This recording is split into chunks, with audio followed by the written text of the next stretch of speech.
राधे राधे दोस्तों, स्वागत है आप सभी का हेल्पिंग हैंड अनिमा यूट्यूब चैनल में। तो दोस्तों, कैसे हैं आप सभी लोग? आशा करती होंगे बहुत अच्छे होंगे, स्वस्थ होंगे और अपने अपने कामों में मस्त और व्यस्त भी होंगे।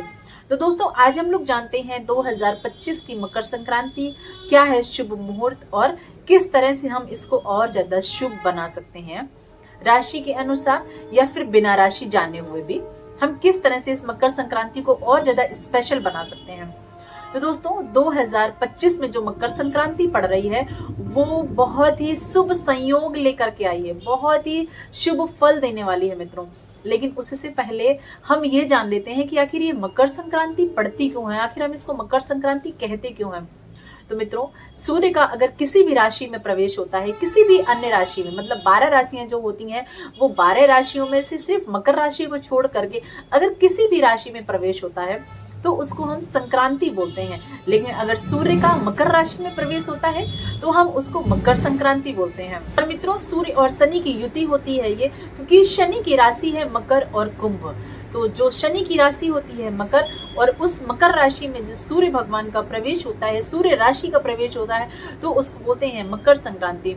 और सन 2025 मतलब इस साल की मकर संक्रांति बहुत ही स्पेशल है, क्योंकि एक दिन पहले सूर्य और चंद्रमा की युति बन रही है, जिसको बोलते हैं संयोग, सप्त संयोग, जो कि है पूर्णिमा। उस रात है पूर्णिमा, और पूर्णिमा का शुभ फल एक दिन पहले और एक दिन बाद तक भी रहता है। तो जो मकर संक्रांति है ठीक दूसरे दिन है, मतलब 13 तारीख को पड़ रही है पूर्णिमा और 14 तारीख को पड़ रही है मकर संक्रांति। तो 14 तारीख को मकर राशि में सूर्य का प्रवेश भी हो रहा है, प्लस पूर्णिमा भी एक दिन पहले है। तो ये सारे शुभ संयोग 14 तारीख तक रहेंगे।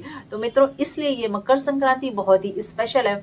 और दूसरी बात है, इस साल हमारे गुरु का प्रवेश हुआ है, गुरु का परिवर्तन हुआ है, जो कि हमारे गुरु जुपिटर राशि है हमारी, क्योंकि हर 12 साल में उनका परिवर्तन होता है। तो मित्रों, इस साल उनका भी परिवर्तन हुआ है, जो कि महाकुंभ लग रहा है।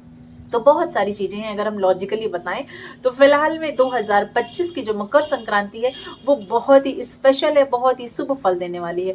तो आइए अब हम जानते हैं कि ये 2025 की जो मकर संक्रांति है ये कब से कब तक रहेगी।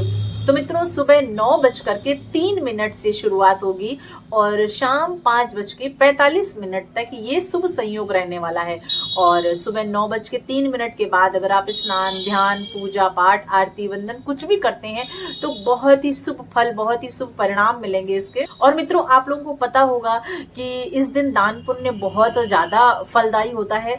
तो जनरली आपने देखा होगा लोगों को कि वो काले उड़द की दाल या फिर काले तिल या फिर तेल या फिर घी, इस तरह से चीजों को दान करते हैं। तो मित्रों, कभी आपके मन में ऐसा ख्याल आया, कभी आपने ऐसा सोचा है कि ये ही क्यों दान दिया जाता है? ये इसलिए दान दिया जाता है क्योंकि मित्रों, शनि की राशि होती है मकर और सूर्य भगवान उसमें प्रवेश करते हैं।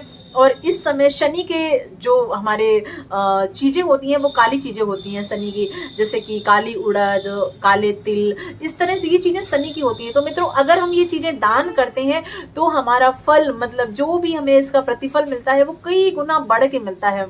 तो इस वजह से हम काली चीजों का दान करते हैं। आप काले कंबल भी दान कर सकते हैं, काले तिल, चावल, उड़द, कुछ भी, तेल, घी, कुछ भी, जो भी आपकी अपनी सामर्थ्य अनुसार आप दान कर सकते हैं और उसका फल बहुत ज्यादा मिलता है। तो मित्रों, दूसरी बात यह है कि जो शनि है वो कुंभ राशि में रहेंगे, अपनी ही स्वराशि में रहेंगे, और उसमें सूर्य भगवान आ जाएंगे मकर में। मतलब मकर जो है ना वो भी शनि की ही राशि है और सूर्य भगवान आ जाएंगे मकर में। तो आप समझ रहे हैं कि इसका फल या किया गया पुण्य या फिर की गई पूजा, जप, तप, दान कितने गुना मिलने वाला है मित्रों। तो अब हम बताते हैं आप लोगों को कि क्या पूजा करनी, क्या पाठ करनी है।